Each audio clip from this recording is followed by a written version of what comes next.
Welcome back, guys. It's 2018 and it's a new year, so it's time to get started on some new group builds. So this is kind of like a two-group thing that I have going. There's a large-scale build going on at Genesis Models, and there's a large group build going on at Scale Models Critique Group. So if you watched the previous video, this is my entry into those group builds. And this is the 24th scale Focke-Wulf FW190D-9, the converted A8 FW190 2D variant, depicting Red 13 of JV44 foam by Klaus Faber. So kind of just jumping right in, we've gone ahead and, I mean, it's a fairly simple booklet. It's only about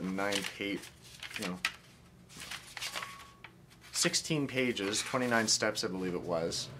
But, you know, putting together the engine's relatively straightforward and simple. You've got the two halves of the engine block, and then you've got the oil pan cover, and then of course you've got the crankshaft going in, as well as the top, and the bottom in this sense, because it's an inverted V. So yeah, you're just getting really all of your main engine case done, and then you're adding on all the parts to it. But what I've kind of gone and done is I've gone ahead and built the engine, but I've omitted some assemblies. So what I've done is I've put together the back of the case here. So that's the I believe where the turbo supercharger injects inwards, or well, feeds the engine from the rear. Because the engine is kind of mounted like this. If the front of the aircraft is this way and that's the back, you know. So we've gone ahead and put all those assemblies in, because we can still get in there with, we're going to do this in some metal colors, some AK Extreme metals, the enamels, and then we're also going to go with Mr. Metal colors, the lacquers, and then we might do some highlights with Uchi Van der Rosen powders.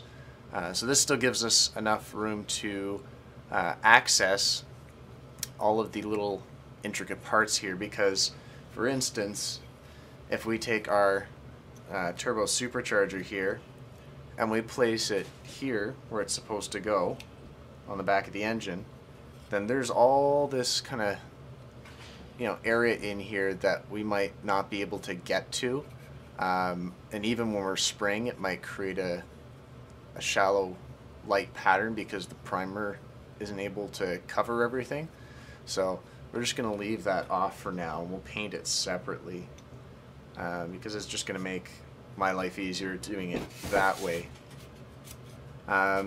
Everything else went together fairly easy. The exhaust we've got going on here, we're going to paint those separate, because they're also showing, you know, when they go in, they'll show a little bit of the exhausts here. So we're going to keep those off as well. We're going to paint them separate, as well as the inlet tube for our turbo supercharger, which kind of attaches to the back here and then attaches up into the turbo supercharger.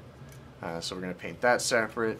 Other than that, and I mean other than these kind of coolant hoses, that's pretty much it for what the engine has to offer. The exhausts I'm going to do up differently. They're going to be done, you know, with some pigments and some oils, that sort of thing.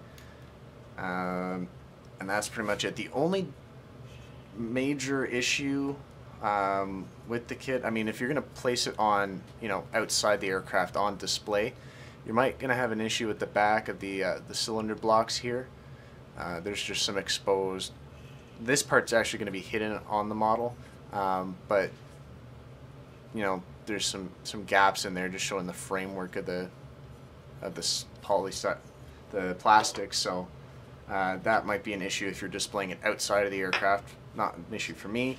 The only other issue was the reservoir tank at the very back and top, which is going to be a, you know, when the front, the gun bays are open, and when you have the cowl flaps open, This is going to be a highly visible part because it's going to be on top and near the back of the engine. So what I've had to do there was do a little bit of filling with some Bondo, just sand that nice and smooth, just the seam all the way around. This part's going to be touching the engine, so that's not too bad. But it's just a slight seam. The gaps were, uneven, so I just figured I'd go ahead and do that and save myself the hassle later on. But besides that, everything else is kind of moving along. So we're going to be going and priming that today, and we're going to start putting on some metal colors. So I'm going to probably have a look at the references and see. If anything, I might hold off painting it until I get some proper references. I've got 2 more reference books coming in so that I can make sure I get the right colors on the actual engine. But in the meantime, we'll go ahead and start cutting up and moving things around for the cockpit here. So this is the Verlinden cockpit, and we've already got a couple of the photo etch pieces in. So we've got the 2 pieces at the back. This side's for the oxygen regulator, which will go in at a later time once it's painted. Then we've got this little handle down here. So in the real aircraft, this is the throttle lock lever. So you crank it forward, and then that way the throttle lever would stay locked in place. And then of course you loosen it, and it's similar to a friction knob, but not really what it was intended as. If you tightened it slightly, then the throttle would be a little bit more stiff moving it, so that just prevented any vibrations knocking the throttle out of place from where the pilot wanted it to be.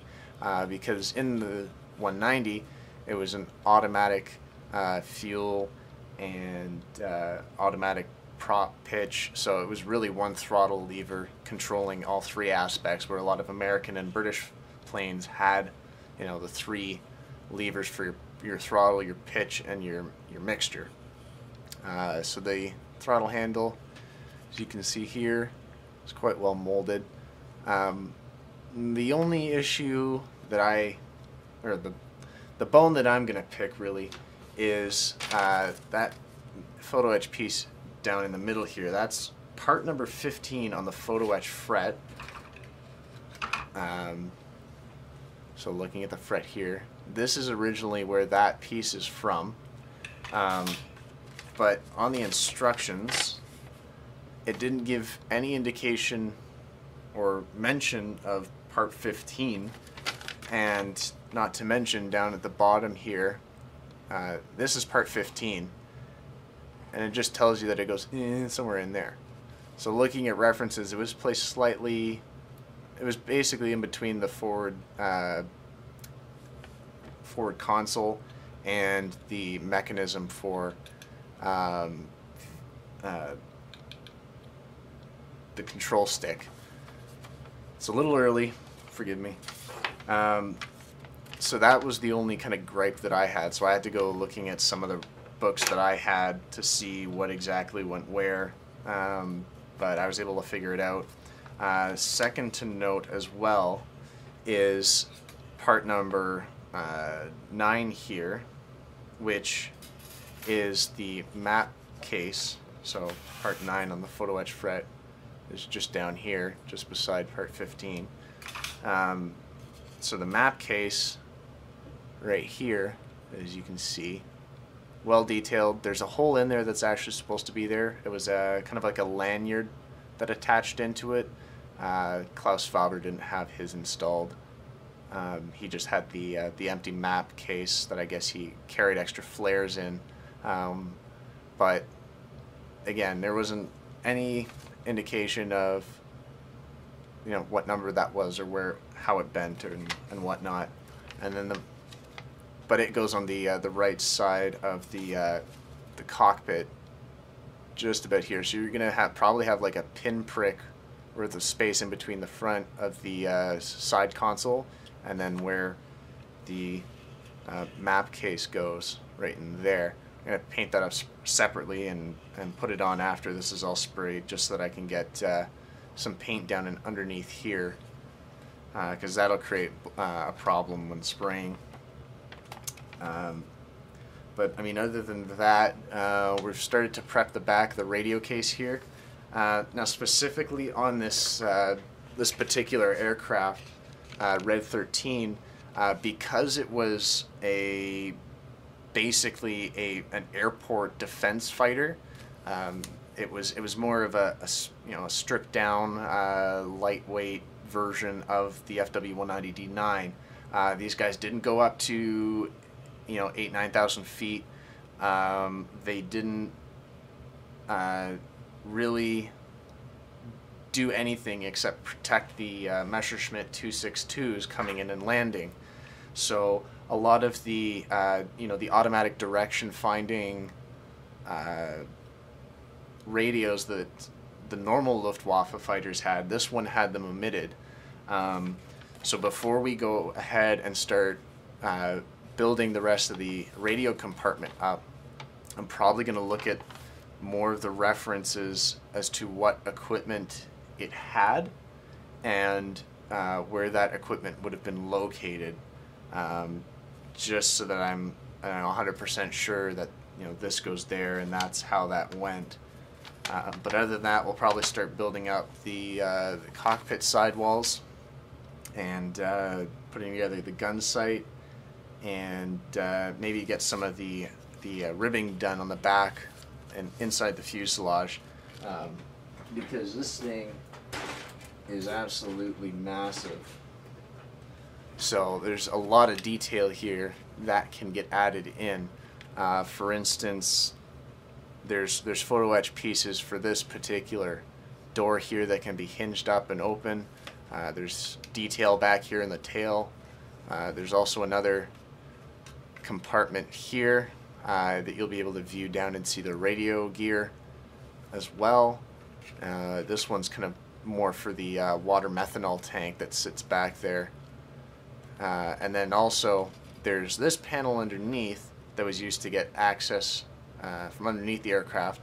Now I've taken that out and I've made a separate piece of it. Find it. Yeah. So I've cut that piece out. I'm going to clean that up, and then I'm going to add some detail on here. Now basically that panel, or this particular panel underneath the aircraft, had aluminum skin, but was actually a plywood base underneath. So you would see inside of here, the interior RLM02 gray, and then you'd see down on the bottom of the aircraft floor would be like a plywood panel, which was this. So we're going to add that detail in there as well. And pretty much right now is just a waiting game on particular references and information, and then just making all the smaller sub-assemblies and getting them in there right. So that's where we're at. That's where we're going to be probably for a little while. But when we come back, hopefully we'll have the engine all painted up in some really cool colors, some nice metal finishes, and we'll have the cockpit hopefully all primed in their sub-assemblies, and we can just go ahead and put those together. And then we'll go on to the next level of detail and adding all the smaller wiring and hoses to the engine and cockpit, just to make it that much more realistic. So welcome back, guys. Hope you guys have a wonderful 2018, and thanks for watching.